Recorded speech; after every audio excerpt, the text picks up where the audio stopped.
महाभारत का युद्ध अपने अंतिम पड़ाव पर चल रहा था। बहुत ध्यानपूर्वक सुनिएगा। भीम ने अपनी प्रचंड गदा का प्रहार किया और दुर्योधन की जंघा टूट गई। महाभारत का युद्ध पांडव जीत गए। पांडवों से इस दुष्कृत्य का बदला लेने के लिए दुर्योधन ने अश्वत्थामा से कहा कि तुम सोते हुए 5 पांडवों को मार दो। तब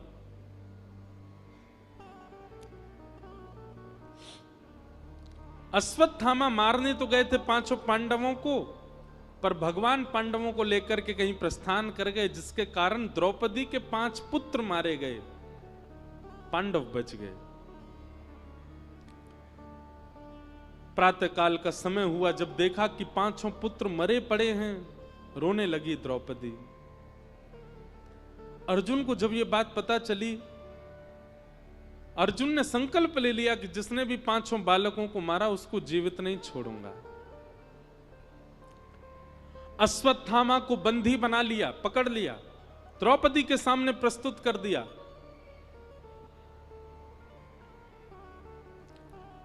द्रौपदी ने हाथ जोड़ करके उवाच साहन्तस्य वन्धनानयनं सती उवाच चासहन्तस्य वन्धनानयनं सती मुच्यतामीश ब्राह्मणो नितरां गुरु। एक बात याद रखिएगा बंधुओं, ब्राह्मणों को और मातृशक्ति को कितना भी बड़ा दंड हो, उनको मृत्यु दंड देने का विधान नहीं होता। उनको मृत्यु दंड नहीं दिया जाता। शास्त्रीय बात है।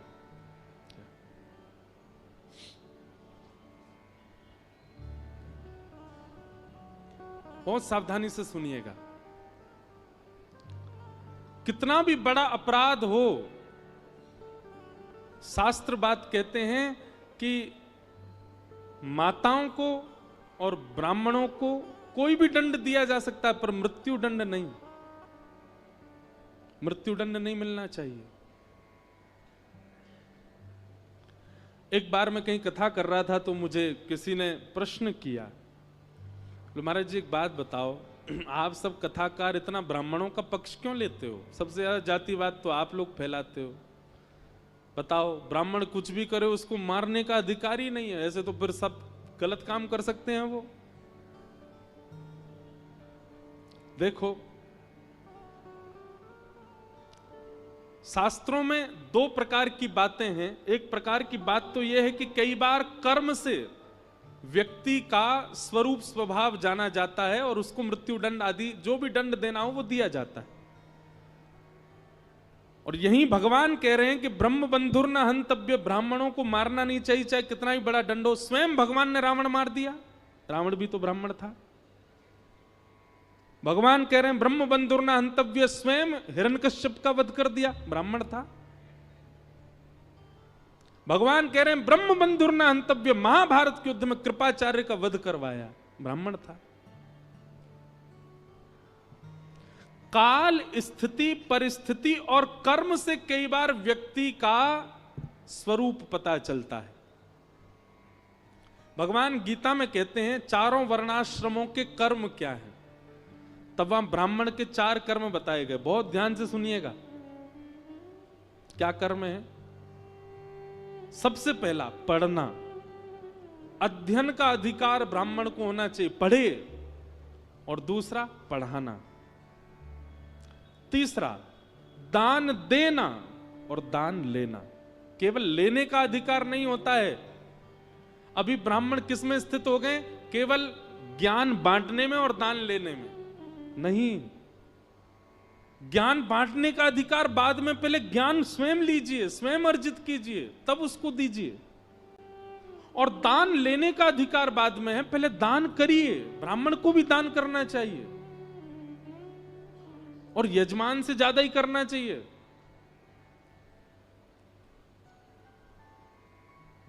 ब्राह्मण के 4 काम हैं। क्षत्रिय का कार्य क्या है? हाथ में आयुध उठा करके अपने परिवार, अपनी सेना, अपनी प्रजा, सबके लिए लड़े, युद्ध करे, सबकी रक्षा करे। वैश्यों का काम क्या है? व्यापार करे, गौ सेवा करे और किसानी करे।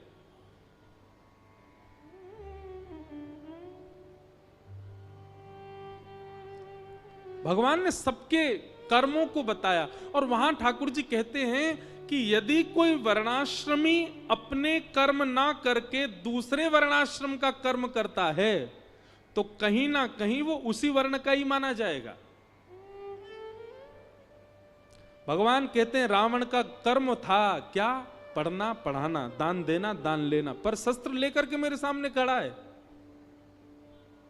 इसका मतलब वो कर्म से क्षत्रिय है और उस समय उसका क्षत्रित्व वो प्रधान है, ब्राह्मणत्व प्रधान नहीं है। ब्राह्मण का स्वभाव स्वरूप नहीं होता युद्ध करना। वो क्षत्रिय बन के खड़ा है, इसलिए उसका वध हुआ। लेकिन कोई अपने ब्राह्मणत्व में स्थित है और कोई स्त्री अपने स्त्रीत्व में स्थित है और गलती से उनसे कोई अपराध बन जाए तो उनको दंड दिया जा सकता है, मृत्यु दंड नहीं, मृत्यु दंड नहीं। द्रौपदी के 5 पुत्रों को मारा है अश्वत्थामा ने, लेकिन द्रौपदी अर्जुन से कहती है इसको मत मारो। क्यों ना मारे?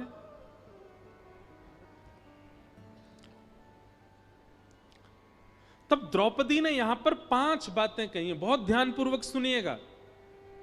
हर व्यक्ति को निर्णय लेने से पहले इन 5 बातों का ध्यान रखना चाहिए कि धर्मम न्यायम शकरुणम निर्वलीकम समम महत् राजा धर्म सुतो राज्ञा प्रत्यनन्द्यद्विचो द्विजा। हर व्यक्ति, जो भी पंडाल में बैठे, जो भी कथा सुन रहे हैं, सब बहुत ध्यान से सुनिए। किसी भी निर्णय को लेने से पहले इन 5 चीजों का ध्यान रखिएगा। सबसे पहला, मैं जो निर्णय लेने वाला हूं, मैं जो अभी बात करने वाला हूं, वह धर्म है कि नहीं, वो कहीं अधर्म तो नहीं है। सबसे पहले धर्म का ध्यान रखिए। धर्मम। दूसरी बात, न्याय। कहीं मैं गलत व्यक्ति का पक्ष तो नहीं ले रहा हूं। अगर मेरा अपना भी गलत है तो उसका भी पक्ष नहीं लेना है। न्यायम, मैं जो निर्णय लूं उससे न्याय होना चाहिए। सबसे पहले धर्म का ध्यान रखो, दूसरी बात न्याय का ध्यान रखो, तीसरी बात सकरुणम, तीसरी बात दया को भी स्थान दीजिए अपने निर्णय में। इतने क्रूर मत हो जाइए निर्णय लेते समय, थोड़ा दयावंत होकर के भी सोचो। करुणा। चौथी बात निष्कपटता, उसमें कपट नहीं होना चाहिए कि यह व्यक्ति मेरे बहुत काम आता है तो मैं इसका भला चालू, नहीं। निष्कपट होकर के आप रखो अपने भाव को। और अंतिम बात समम, समता। ये 5 बातें विचार करके जो व्यक्ति अपने जीवन के निर्णय लेता है, ठाकुर जी उससे बहुत प्रसन्न रहते हैं। द्रौपदी ने जो ये निर्णय लिया है कि मेरे बालकों के हत्यारे को मत मारो, इससे पहले 5 बातें सोची हैं। अर्जुन कह रहा है, बोले इसने तुम्हारे बालकों को मार दिया, द्रौपदी तुम कह रही हो उसको छोड़ दो। द्रौपदी कहती है, अर्जुन इसको मारने से मेरे बच्चे जीवित हो जाएंगे? नहीं, तो फिर इसको क्यों मारना? बोले ना भैया, ने यहां पे पीछे बोल दो। सबसे पहली बात, इसको मारने से मेरे बालक जीवित नहीं होंगे। दूसरी बात, अपनी मां का इकलौता बेटा है और बेटे की मृत्यु पर मां को कितना कष्ट होता है। अर्जुन, ये इस वक्त मेरे साथ हो रहा है, मेरे 5 पुत्र मारे गए हैं। युवावस्था में पुत्र का जाना मां को इतना कष्ट देता है, मानो जैसे हजारों बिच्छुओं ने एक साथ डस दिया हो। और जिस पीड़ा में इस वक्त मैं हूं, मैं नहीं चाहती कोई और मां जाए। अश्वत्थामा की मां इसी के भरोसे है, इकलौता बेटा है, ये मर जाएगा तो इसकी मां को कितनी पीड़ा होगी। इसलिए मेरी प्रार्थना है, आप इसको मत मारो। दूसरी बात, तीसरी बात क्या कहती है?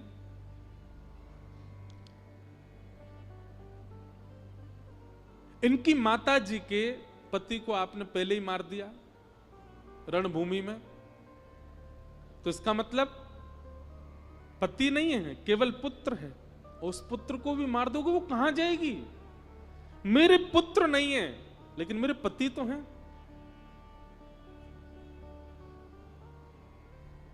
5 पुत्र नहीं है तो क्या हुआ? 5 पांडव मेरे सामने खड़े हैं, मैं फिर भी निर्बला नहीं हुई हूं। आप इसको मत मारो। द्रौपदी की बात सुनकर के पूरी सभा स्तब्ध हो गई और द्रौपदी ने अंतिम बात जो कही है, यह सुनकर के तो श्री द्वारिकाधीश कृष्ण के नेत्र सजल हो गए। द्रौपदी कहती है, अश्वत्थामा कौन है अर्जुन? हमारे गुरु का बेटा है। और शास्त्राज्ञा करते हैं, गुरुपुत्र गुरु समान होता है। अच्छा, आप लोगों को एक बात शायद पता नहीं होगी, मैं बता दूं। द्रौपदी का भरे सभा में जब चीरहरण हो रहा था, द्रौपदी का चीरहरण कोई वक्तव्य का विषय नहीं है। उसको उसका बखान ज्यादा करना नहीं चाहिए मंच से, पर लेकिन फिर भी गुरु कृपा और भगवत कृपा पता चले, इसलिए थोड़ा बहुत ही कहूं।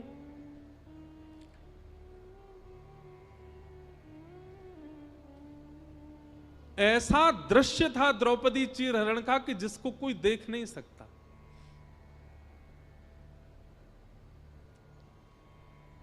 जब दांव पर द्रौपदी हार गई,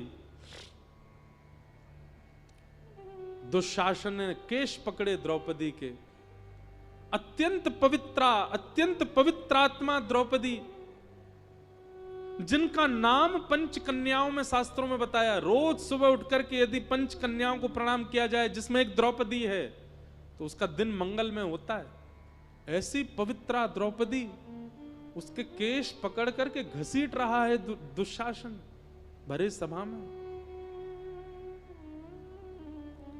निर्बला दुर्बला द्रौपदी अपनी रक्षा कर रही है और उसके मन में एक विश्वास है कि मेरे पति मुझे नहीं होने देंगे, ये मेरी रक्षा करेंगे। लेकिन 5 पांडव अपनी नजर नीचे करके बैठे। दुशासन निर्वस्त्र कर रहा है भरी सभा में। द्रौपदी मन में विचार कर रही है कि मेरे पति मेरी रक्षा नहीं कर रहे। बड़े बड़े आचार्य यहां बैठे हैं, बड़े बड़े मेरे कुल के श्रेष्ठ लोग यहां बैठे हैं, ये मुझे निर्वस्त्र नहीं होने देंगे। अरे कोई अपनी बहू को ऐसे कैसे निर्वस्त्र होने दे सकता है? लेकिन सब नीची नजर करके बैठे थे। द्रौपदी ने अंत में अपना बल लगाया कि मैं क्षत्रिय नारी हूं, मैं अपनी रक्षा स्वयं कर सकती हूं। लेकिन जब दुशासन के बल के आगे द्रौपदी स्वयं की रक्षा भी नहीं कर पाई, तब दक्षिण भारत के एक प्रकांड विद्वान इस बात पर टीका करते हुए कहते हैं कि द्रौपदी ने दोबारा किसी को नहीं देखा। पांडवों को एक बार देखा, उन्होंने सिर झुका लिया, तो पांडवों को दोबारा नहीं देखा। भीष्म पितामह, द्रोणाचार्य आदि जितने भी यहां श्रेष्ठ जन बैठे हैं, इनकी ओर भी एक बार देखा, इन्होंने रक्षा नहीं की, तो दोबारा द्रौपदी ने उनको भी नहीं देखा। तीसरी बार द्रौपदी ने जब अपना बल स्वयं रक्षा में लगा दिया, जब वह भी काम नहीं आया, उसके बाद द्रौपदी ने एक व्यक्ति को दोबारा देखा। किसको? सभा में बैठे हुए कृपाचार्य, गुरु कृपाचार्य। क्यों देखा?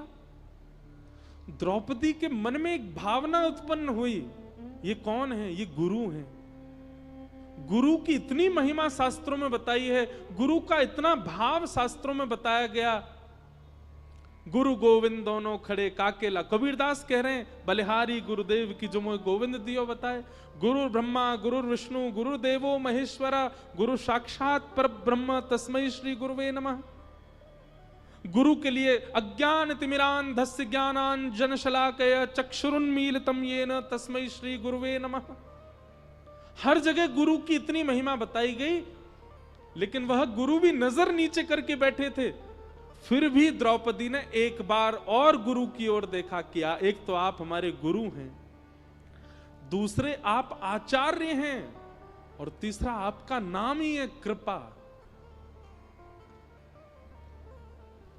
द्रौपदी ने दूसरी बार जब कृपाचार्य की ओर देखा, तो कृपाचार्य ने नजर उठा करके द्रौपदी की ओर देखा, और द्रौपदी की ओर देखते हुए कृपाचार्य ने केवल एक इशारा किया, भुजा उठा करके एक उंगली उठाई, और एक उंगली उठा करके द्रौपदी को मानो इशारा कर दिया, तू कहां किसके प्रपंच में पड़ी है द्रौपदी?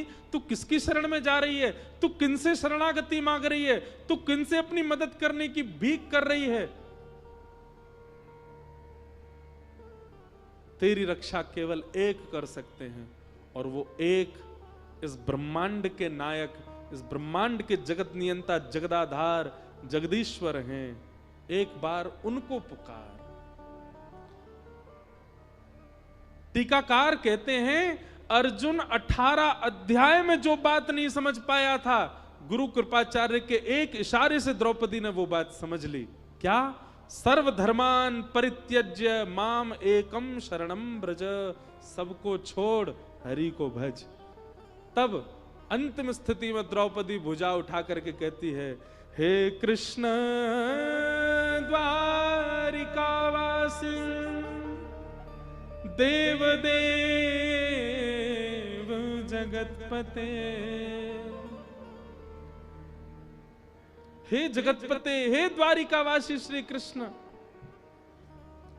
कौरवं परिभूतं वा किम न पश्यसि केशव।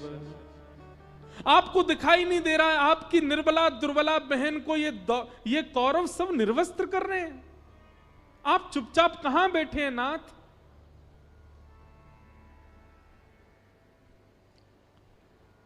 गुरु कृपाचार्य के एक इशारे से द्रौपदी समझ गई मुझे किसको पुकारना है। सूरदास जी का एक पद है, प्रभु जी मोरी क्या बिगड़ेगी, जाएगी लाज तुम्हारी।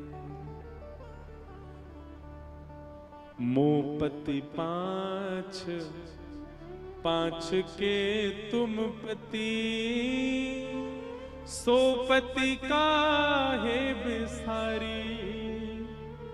मेरे 5 पति हैं, पर मेरे 5 पतियों के भी पति जगतपति आप हो, मैं आपको कैसे भूल सकती हूं। भीष्म द्रोण और कर्ण दुशासन, भीष्म द्रोण और कर्ण दुशासन, इन मोरी लाज उघारी।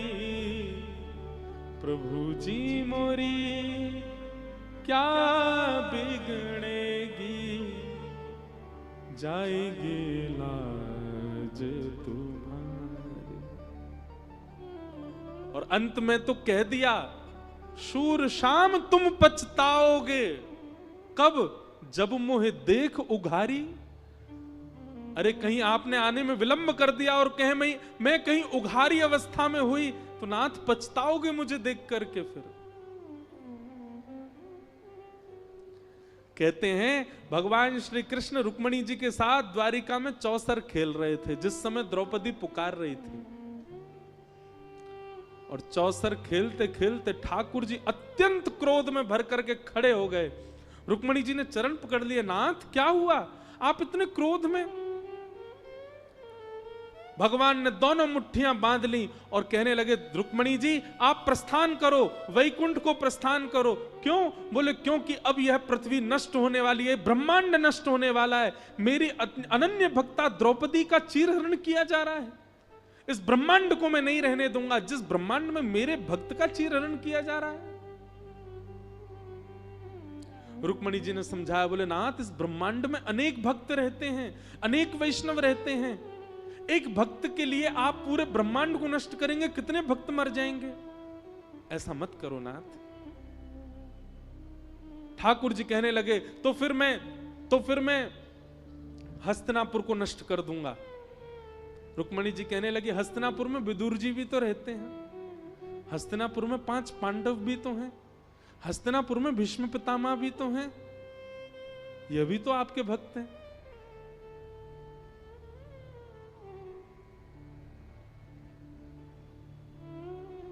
भगवान कहते मैं दुशासन दुर्योधन कौरवों को नष्ट कर दूंगा। रुक्मणी जी बोली, आप ये सब मत विचार करो नाथ, आप तो केवल द्रौपदी की रक्षा करो। और भगवान का एक नवीन अवतार हुआ उस दिन। कौन सा? वस्त्रावतार। ठाकुर जी ने वस्त्र रूप धारण किया। दुशासन की भुजा थकित भई, वशन रूप भय श्याम। ठाकुर जी वस्त्र बनकर के प्रकट हो गए, खींचते। और सुनो बंधुओं, हमारे कृपालु नाथ जिस समय द्रौपदी की रक्षा करने के लिए पधारे थे, उस समय द्रौपदी रजस्वलावस्था में थी। उस अवस्था में है जिस अवस्था में स्पर्श नहीं किया जा सकता। पर ठाकुर जी वस्त्र बनकर के आए। स्पर्श की तो क्या कहें, पैर के नख से लेकर के सिख तक भगवान ने अपने अंक में भर लिया हो, मानो द्रौपदी को कोई निर्वस्त्र ना कर सके। वशन रूप भय। और एक बात कहें, उसी दिन दुर्योधन, दुशासन, भीष्म पितामह, द्रोणाचार्य, कृपाचार्य, धृतराष्ट्र, इन सबका अंत निश्चित हो गया था। भगवान गीता में कहते हैं, जब अर्जुन सबको मारता है, भगवान कहते हैं अर्जुन मरे मरायों को मार रहा है तू, ये पहले ही मर चुके हैं, मेरी दृष्टि में पहले ही गिर गए थे। बस योजनाएं बनाई जा रही थी कि इसको कैसे मारना, उसको कैसे मारना, बाकी ये तो मरे हुए मुर्दे हैं सब। तो ये बात, ये कथा मैंने क्यों सुनाई आपको? द्रौपदी ने आज अश्वत्थामा को छोड़ दो, यह बात अर्जुन से कहते हुए अंत में कहा कि हमारे गुरु का बेटा है। वही गुरु कृपाचार्य जिन्होंने भरी सभा में मुझे संकेत, भले ही कृपाचार्य कौरवों के पक्ष में थे, पर हैं तो वो गुरु। बंधु, गुरु शब्द बहुत पवित्र है। गुरु व्यक्ति कैसा भी हो, गुरु व्यक्ति का स्वभाव स्वरूप कैसा भी हो, यदि शिष्य की निष्ठा श्रेष्ठ है तो गुरु अपने आप श्रेष्ठ हो जाएगा। गुरु का गुरुत्व शिष्य के शिष्यत्व पर निर्भर करता है। पति का पतित्व पत्नी के पातिव्रत पर निर्भर करता है। पत्नी का पतित्व, पत्नी का पत्नित्व पति के पत्नीव्रत पर निर्भर करता है।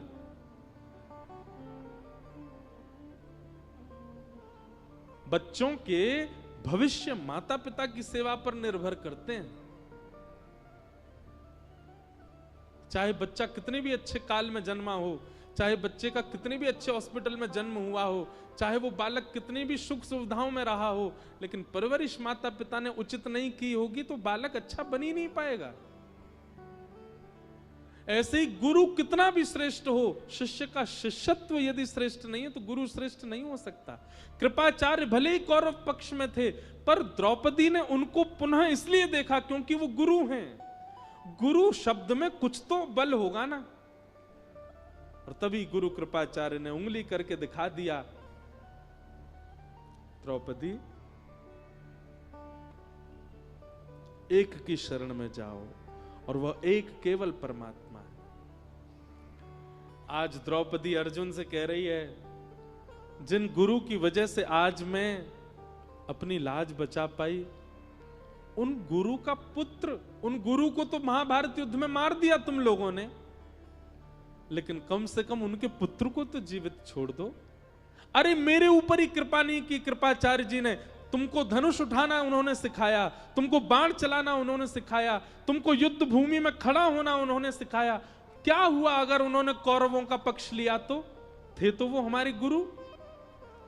कम से कम उनके पुत्र को तो मत मारो।